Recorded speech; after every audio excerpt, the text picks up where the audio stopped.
It's showtime.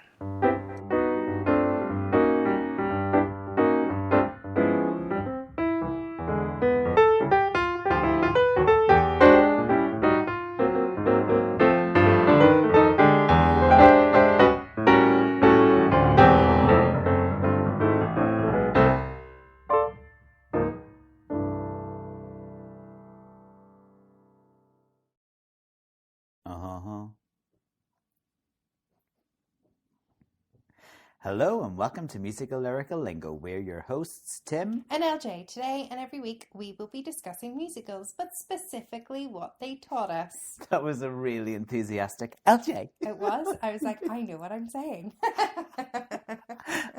I've never seen you so animated for a long time. LJ. Oh, just really you did like a wee head flick and all. You did it? LJ. She's really feeling it tonight. I'm just so She's excited. on it. Meanwhile, I'm ready to go to bed. I know. Anyway, I'm not complaining. As I said, this week I'm not complaining. I've told this to everybody because I kind of feel like I've gone through a period of being a moany so-and-so, like every day. Okay. You know, like those phone calls you have at the end of the day where you're like catching up on how your day's been. Yeah. And I just feel like I moan for about 45 minutes and I'm like, I'm not doing that anymore. Yeah, I think it's important to stay positive because when you're positive, more joy and light and glimmers are more evident than whenever we are negative, then it is hard to see those glimmers. Okay, LJ. Okay, and look for the glimmers. One year, my New Year's resolution was to be a more positive person. And one of my colleagues went, I preferred the more negative Tim, to be fair. I was like, jeez, right, okay. Well, I loved it. And that was after 2 weeks of positivity. And they were like, do you know what it is? I preferred the negative Tim. Oh, that's awful, especially if you were trying something new. I think she was right. Oh. I think I was highly annoying, being very positive and optimistic. Oh. Well, I'm much better as a cynical so-and-so. Well, one of your best New Year's resolutions was saying yes to things because it led to this podcast. That's true. And I've got a couple of things. So, hello, because we seem to have quite a lot of new listeners. Do we? Who have discovered our entire back catalogue. No. So, hopefully... That's when we were really good. Yeah. We've had somebody that has been we've had in Vienna and New York, we've had just different little towns popping up that have new locations that I haven't downloaded before, and they're downloading a couple of episodes at once. It's amazing. It's class. Thank you. I love my stats and love looking at I know you do. That's very exciting. And listen, Christmas is coming and the turkey's getting fat. Oh. And there's still the merchandise store sitting there ready for you to spend. There is, yeah.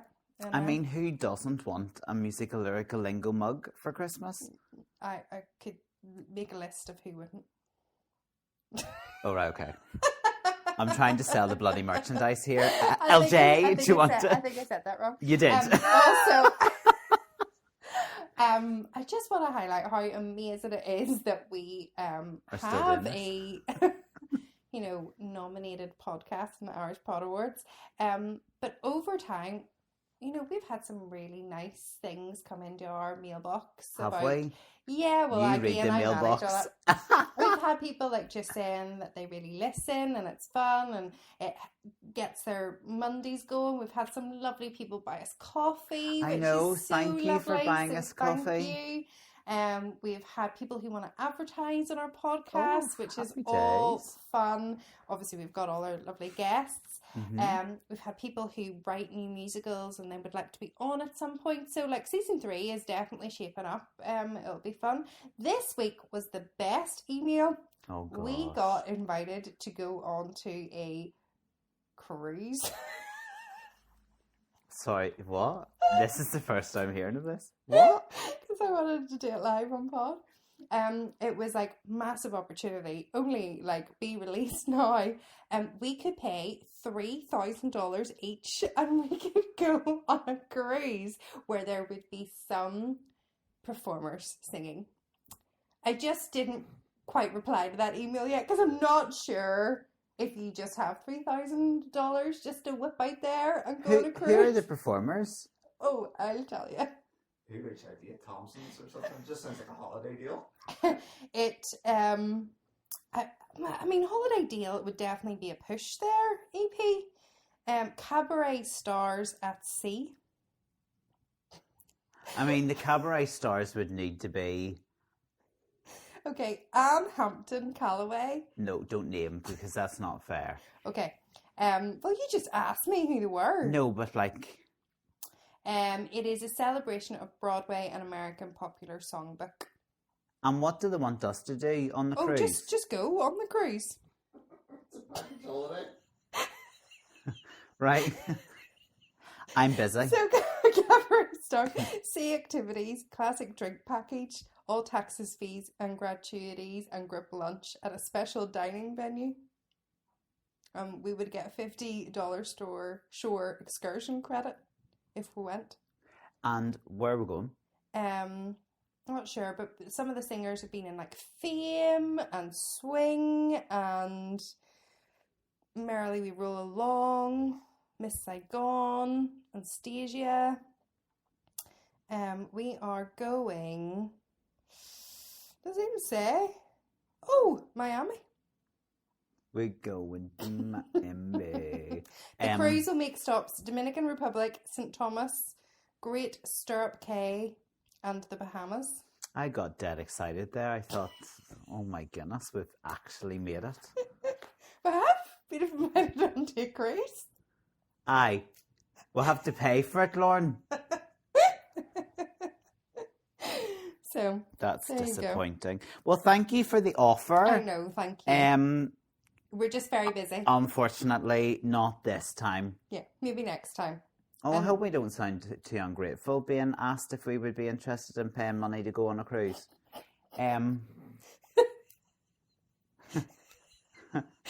Oh, it's a weird world we live in. Your dad loves a wee He cruise. loves a wee cruise, aye.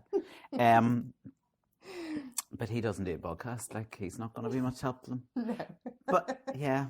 Yeah, so I thought I would just That's share that. That's amazing, isn't it? You just do not know what will show up in Were they looking famous people to go on their cruises? Is that why they asked us? Obviously. They want a few, like, names to appear. Yeah. Yeah, and they asked us. Yeah. Meet and greets. They clearly think we're doing really well out of this podcast too. £3,000. I don't know. I've never been on a cruise before. Is that like the given rate, or is that quite expensive? Yeah, that is. Cruises are expensive. I mean, it sounds a bit of us, but not that price. Yeah, no. Not at the moment. I would need to. Maybe next year. Year. Yeah, people need to buy more merchandise. Buy your merch, people. Anyway, I'm a wee bit all shook up after that news. Oh, you're so cute. That's why people invite us on the cruises, Lauren. That's a segue. Oh, well, can anybody guess what we're doing? Timothy, why did you choose this musical? Yeah. Don't you start. Why are you saying that to me? You did no, this musical. not a chance. There's no way. You chose this. I did not. No, I did not. No, you were like, did. What? No, we have a list. Did. We have a list, and we worked our way down the list, and we were like, what about this? What about this? What about this? What about this? And then this you was short. suggested this No, one. I think you shortlisted this. I would never, not in a million years. Uh-huh. I didn't even know it existed. Yes, you are talking nonsense. I'm not. You're talking nonsense. Well, no, I'm not. Anyway, we've chosen it. Anybody want to donate some money to me so I can send her on this bloody cruise? Get rid of her. One woman ticket there and not back. Anyway. We're talking about All Shook Up. Yeah, 2004 American jukebox musical. The music is Elvis Presley's songbook. Yeah, Elvis Presley's songbook, and the book is by Joe Del Pietro. Joe Di Pietro. Pietro. He's actually a Tony Award winning person. He is. He wrote the Tony Award winning musical Memphis. Yeah. The Gershwin musical Nice Work If You Can Get It, starring Matthew Broderick, Kelly O'Hara. One of my faves. I Love You, You're Perfect, Now Change. Too. 2021, he wrote Tom Jones's What's New, Pussycat? Whoa, whoa, whoa. And Diana the Musical. Oh no. It was going so well. That is one for season 3. Yes, 1,000%. As is I Love You, You're Perfect, Now Change, because I love that musical. I love that we too. could do those back to back, couldn't we? Oh, How to write a musical and how not to write a musical. This is terrible. This is not us. We do not rip people down. No, we're not, but well, we've been a wee bit passive, like with regards to the cruise, and now with Joe. I feel Joe bad. is amazing. Just like everybody's got something that's not great, and Diana just happens to be that. But we'll save that for another day. But All Shook Up's fine.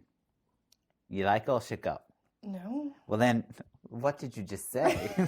Okay, sorry. Well, I don't even think I would put All Shook Up and Diana in the same. Not at all, yeah, no. So, okay. Well, All Shook Up tells the story of the mysterious leather-jacketed stranger who shakes up a small Midwestern town in 1950s.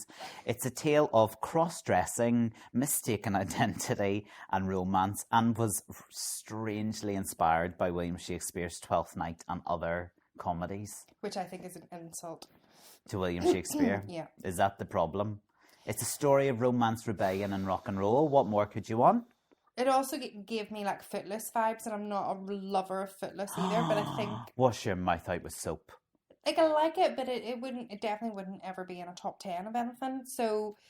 Yeah. Well, that'll be the first episode for next year. It premiered in Broadway in 2005 at the Palace Theatre. Yep. It did a total of 213 performances, 213 too many. The original... Now, Lauren, have you seen it live? No, I haven't. Well, then you can't say that. Okay.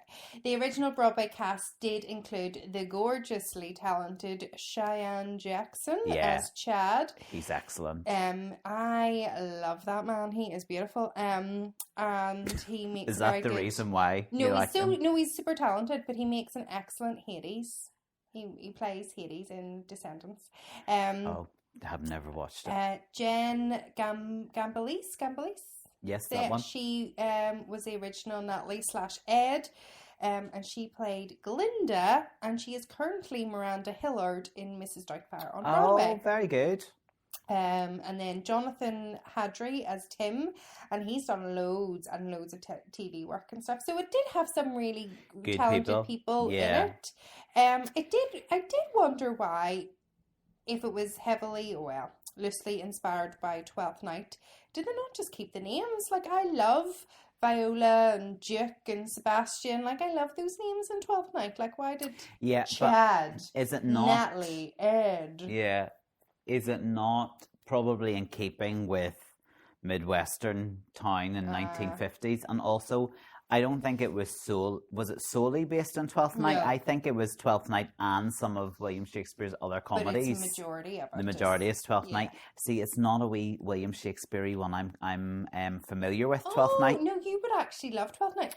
In fact, a good way to introduce yourself to Twelfth Night is the movie She's the Man, starring Amanda Bynes, and Channing Tatum. Yes, I think I know the film you're talking about. That is a modern day Twelfth Night. As a jukebox musical based on the music of Elvis Presley, you know, like rock and roll singer who is so famous and was so successful, I'm really surprised this musical hasn't had more outings. Like, it's had relatively little. It had tryouts in Chicago in 2004, Broadway run in 2005, and then a US national tour from 2006 to 2007. But it only played 35 cities in that US national tour. And then it didn't come to the UK until 2015, a UK tour. And interestingly, that UK tour commenced in Manchester Opera House under a different name. Like, they changed the name to Love Me Tender. Yeah. I don't get the name change. What's wrong with All Shook Up? Yeah. Like, they just changed one Elvis track to another Elvis song. Like, interesting. Yeah, no, I just kind of thought, it must be plot-wise and show-wise, it must be so ridiculous that it just hasn't... Yeah, I mean... I struggle because I haven't seen it, and like listening to it and reading the synopsis, it's highly like confusing. Yeah, it's... I'm going, oh, she wants to get closer to him, so she dresses like a man, and then they both fall in love, and then he realizes that it's not actually a guy, it's a girl, and he falls in love with her. I'm like, well, that's very confused. I think, well, then if you're not familiar with Twelfth Night, it is quite hard. Does that all happen in Twelfth Night? Yeah. So Viola pretends to be her brother Sebastian. Oh. And befriends Duke, and Duke, Duke is in love with Olivia, and Olivia is in love with Viola, who is dressed as Sebastian. So it's all a big... Yeah. We see... That was my first musical lyrical lingo, that it was based on Shakespeare. Okay. I was like, who knew? Yeah, I would listen to even the music, but I'm not a massive Elvis fan. Okay. So I struggle. Aaron loves Elvis, don't you, sweetheart? You love Elvis. He's honest to goodness, the look he's given us is of sheer disdain. He's like, who are these two people in my front living room? Get out. And plays it often, like plays Elvis often, not like, oh, I must listen to Elvis, but like if he has a wee song in his head, and I don't know, my mum was a massive Elvis fan, loved Elvis. That's the wonder, the wonder of you. Elvis couldn't sing that high, to be fair. I started in the wrong key. I think Elvis was a lovely person, and I think I'm more interested in his story. Interesting. Just his music. I just wasn't a fan.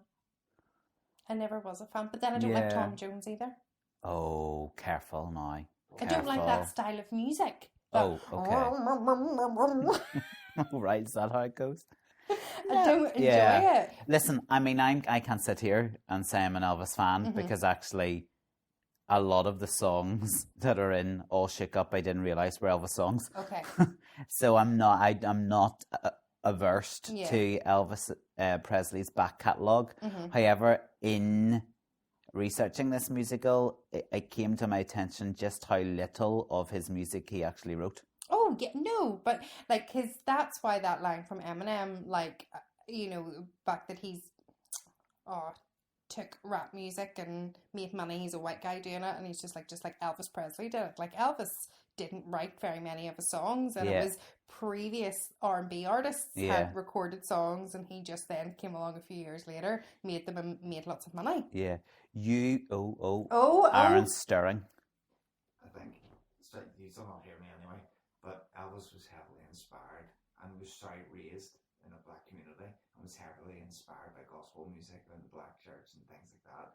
And then with that inspiration, he started recording songs that were traditionally known, familiar with black people, but he put his own spin on it, and that's where that comes from. It's not that he was thinking. Oh, no, sorry. But later on in his career, his manager was hustling and picking out songs that he liked, so and he started doing a lot of covers.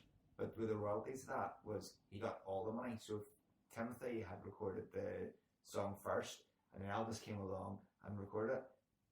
Elvis got the royalties from Timmy's song playing on the radio as well. So over my dead body. Well, exactly. That's what Dolly Parton and others told him whenever he wanted this. To do. So he wanted to cover. I Will Always Love You. Bingo. She said no. She wasn't giving her rights. And her musical is better than All Shook Up. Oh, 100%. Yeah. You, just going back to about 5 minutes ago, you blow my mind. Why? As my co-host. Why? The fact that you can drop Eminem into a musical theatre podcast. Like, how is that a thing? Yeah, I'm amazing. You're amazing. I'm just so talented. Shall we talk about what we've learned from this interesting do you musical? know what? I'm going to say I did learn a bit because it made me go into the songs a bit more. Yes, and because I don't have a love of the songs, I never really listened to the lyrics. Yeah. No, I don't have a huge amount, but I did learn something. Yeah. Do you know the one that my biggest upset about this musical was it didn't have Great Balls of Fire, because that is the only Elvis Presley song that I have actually performed in the world of musical theatre. Do you remember that that pantomime we did that year? Oh, okay. Right. Do you remember? I didn't know that was an Elvis song. Is it not? No. I was going to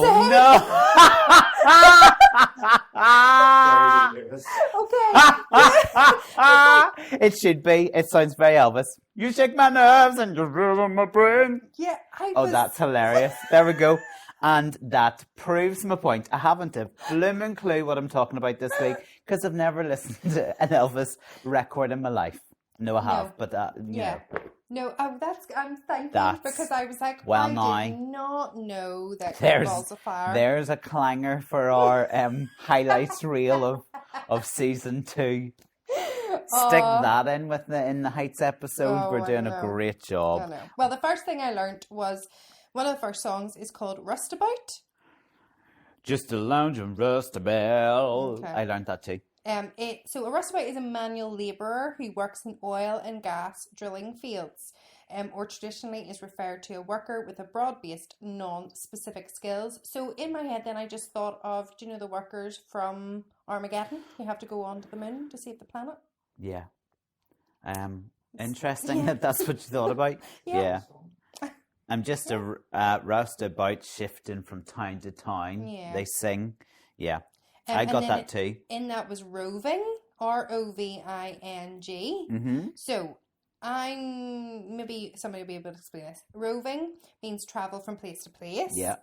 But the noun of roving, why is there a different meaning? I don't understand. Well, English. You could be roving around, and that's a verb, isn't it? That's the doing word or the action word. My God, I feel like I'm back in my first job. Well, I looked it up, okay? So and what's the noun roving?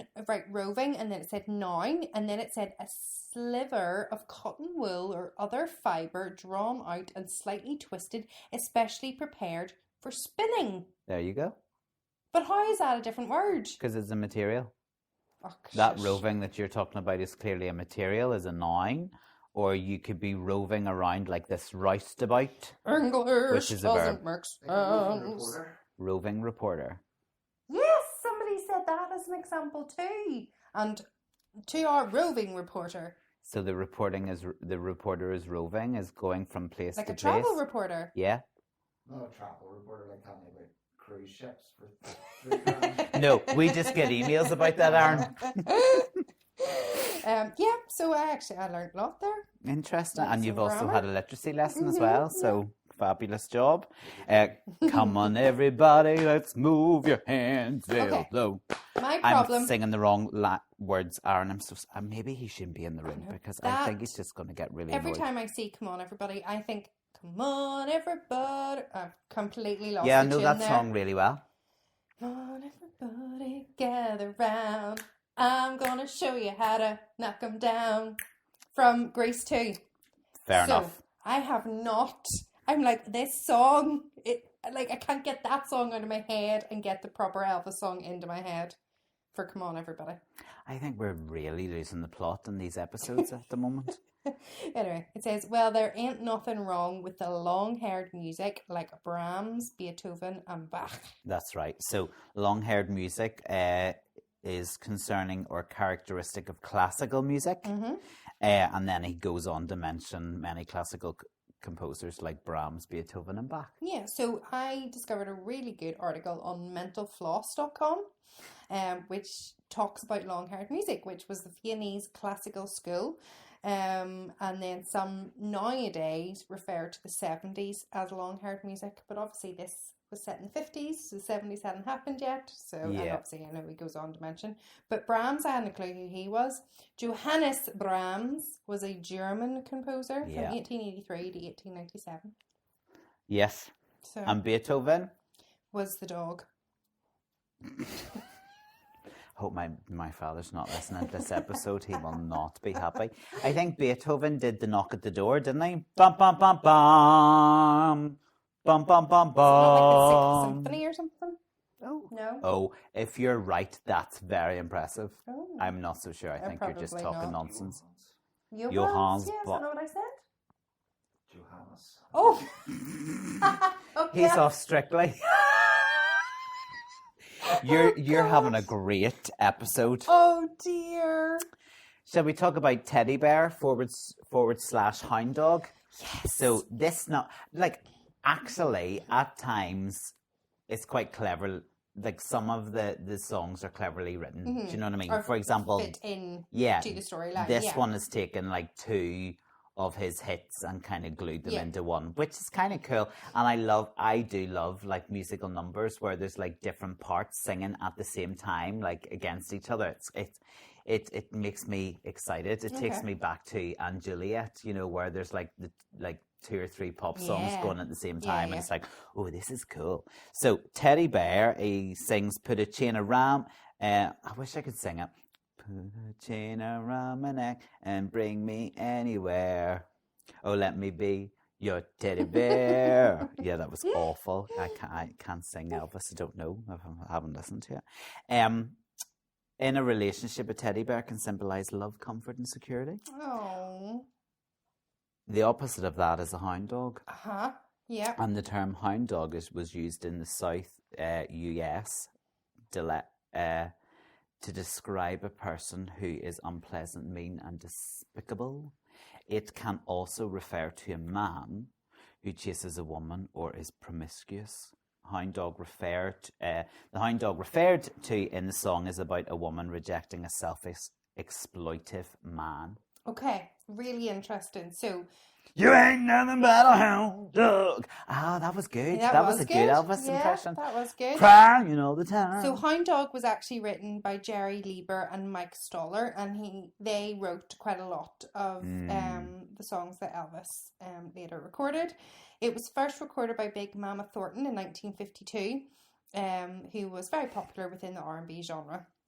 Elvis recorded it then on the 14th of March 1956, so not too long after. The song is a scathing critique, actually, of a person who is all bark and no bite. Hound Dog. See what they did there? Yeah, Hound Dog is a lazy, always complaining person. They've never caught a rabbit, which means they have no ambition for success. You never caught a rabbit, so you ain't no friend of mine. That was impressive. All 3 of us joined in there. It was quite cool. We did. Presley's version of that sold about 10 million copies globally and was one of his best-selling singles of all time and was, in quotation marks, an emblem of the rock and roll revolution. Yeah, and it is in what other musical? Go. 5, Hound dog, 4, hound dog, hound dog, 3, hound dog, hound dog, hound dog. 2, 1. Hound dog? Crease. There's like a little video. You ain't nothing but a hound dog. In the film? Yeah. Oh, okay. I know that,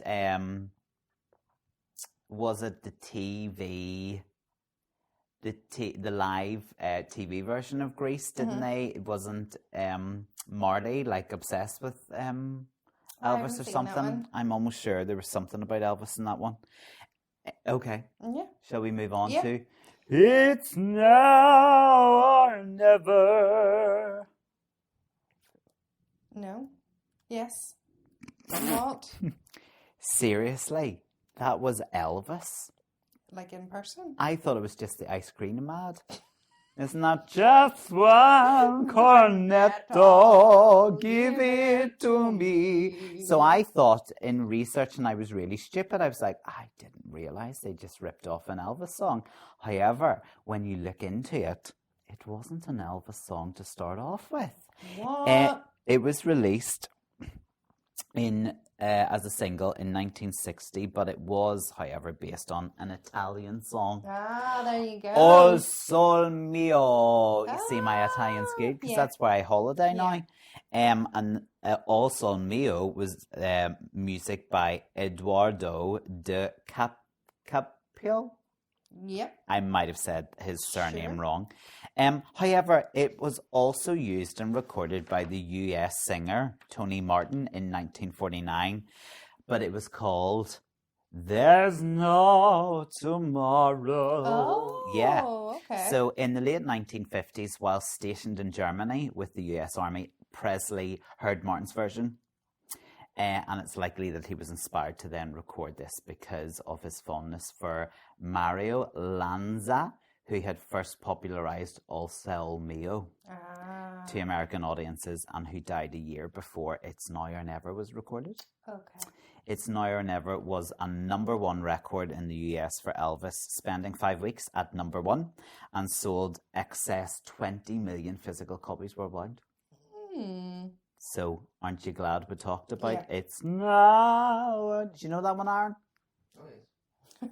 He knows them all. We're going to have a karaoke one night. I want to hear Aaron singing Elvis back to back. Well, I'll not be there. Do you get Elvis on that thing that you and CJ were singing Hamilton on the other week? Yeah. Do you? Yeah. Right, deal. When you're feeling better, go on. Perfect. Though, does not some Elvis songs not remind you of working in the restaurant?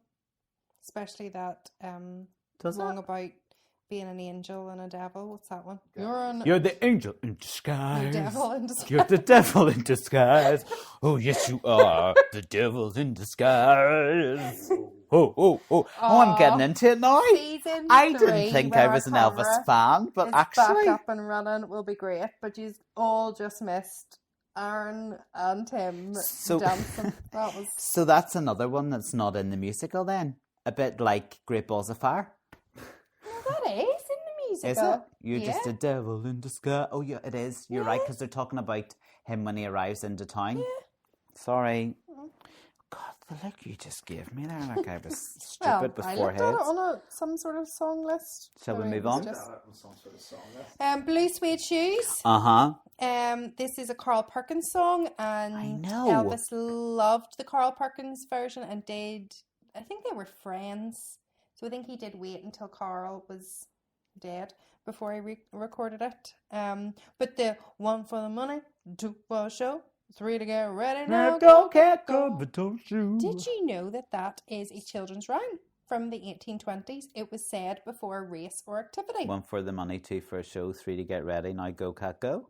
Now go. Oh, now go? That's cool. Yeah. That's very cool. It's a children's rhyme. Do you know what size Elvis Presley's feet were? 11. Oh, were they? No. No, I just made that up. I thought I got my research wrong there.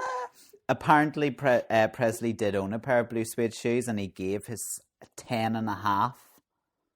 I was close. You were close. That's why I was like, oh, did I get it wrong? No. Apparently, he was 10.5, so he gave his blue suede shoes to a friend after he was called to join the US Army. Oh, and speaking of that, my grandparents were friends with a guy who served with Elvis. Nah, stop it. Yeah. That's cool. He used to catch some lobster. Do you know how much the shoes were sold for at auction? No. 95,000. But then once I don't really understand auctions, but then apparently once all the processing and all of that was done, it was in excess of £125,000. So why would it go up? Taxes. Okay. As I said, Lauren, I'm not really understanding of the process. Okay. Don't ask me questions like that. I knew he would jump in. All right. Says, drink my liquor from an old fruit jar. So is that homemade liquor? Like moonshine? Is that what that means? Oh, I've made that up. Did you not do your research now? No, I couldn't find anywhere where it says drink. I'm joking, I'm just being passive. I know, but when it says like my old fruit jar, it was like... Sure, maybe, like fruit punch or something? Yeah, or maybe is it like just like homemade liquor, like, I don't know. Anyway, there we go.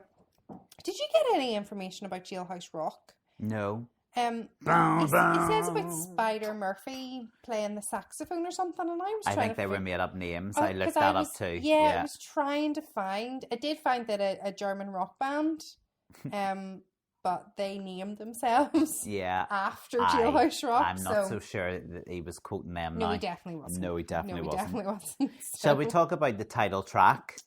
Yeah. I mean, I only really researched the title track because it was the title track. You know, there was nothing in it that I went, I don't really understand. Most of it was quite self-explanatory lyrically for this musical. Do you know what I mean? Though, and also some of the songs that Elvis was singing were a little sexual. Yeah, greatly disturbed. or upset. That's all shook up. Oh, right, okay. Yeah. The single topped the Billboard Top 100 on the 13th of April, 1957, and stayed there for 9 weeks. Whoa. There you go. That's the last Elvis fact I have. No, that's me out too. That's it. Yeah. Can I just say, though? Yeah. We've been very harsh on this, and we haven't seen it.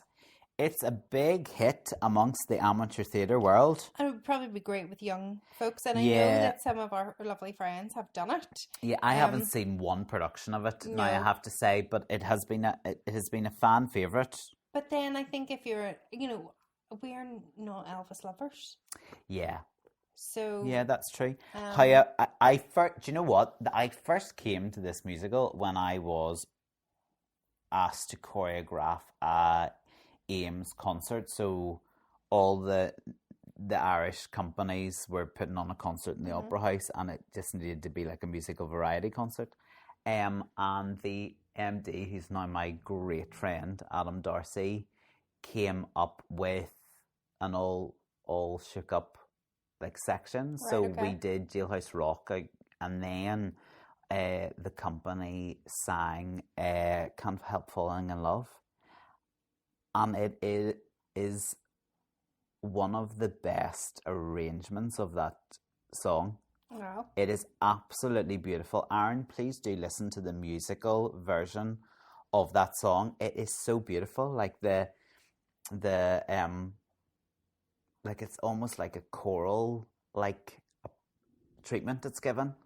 It's really beautiful, and the harmonies are gored. Like and it starts chilled, quiet, and then builds and builds and builds until like the last chorus of "Take my hand." It's really class. That was really high for me. That was a bit high for me. It's lovely. But a beautiful arrangement. I Lovely. just feel on an episode where we've had a bit of a downer on poor old Elvis, I felt we needed to say something nice to round it off.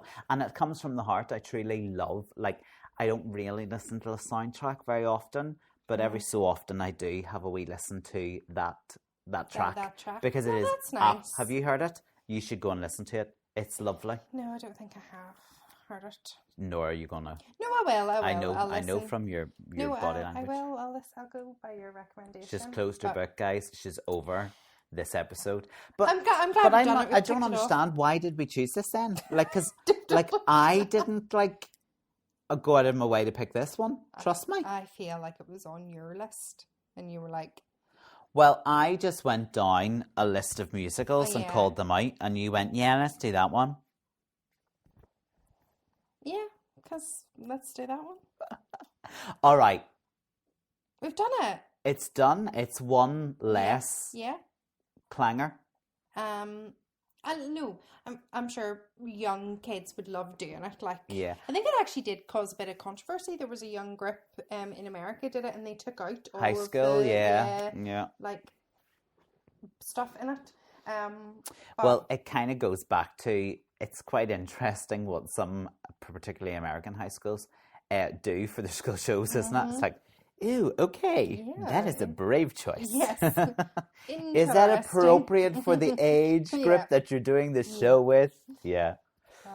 Well, if you like Elvis, you might like All Shook Up or Love Yeah. Me Tender, whichever side of the Atlantic Ocean you decide to, or Pacific Ocean. Yeah, I still don't get that name Atlantic. change. But yeah. Shall we move on to next week then, an episode that you're maybe more excited about, Lauren? Yeah. What are we doing next week? We've got a challenge week. It's the challenge week, it's back. And I clearly have issues because I thought the last time we had our challenge week, which in case our viewers can't remember, is when we give each other a handful of musical titles and you have to choose one. I thought we did that the last time in season 1, but actually it was the beginning of season 2. It was. And here we are coming to the end of season 2, and we're doing it again because I mucked up. I know, but you know what? We had such an amazing experience with that.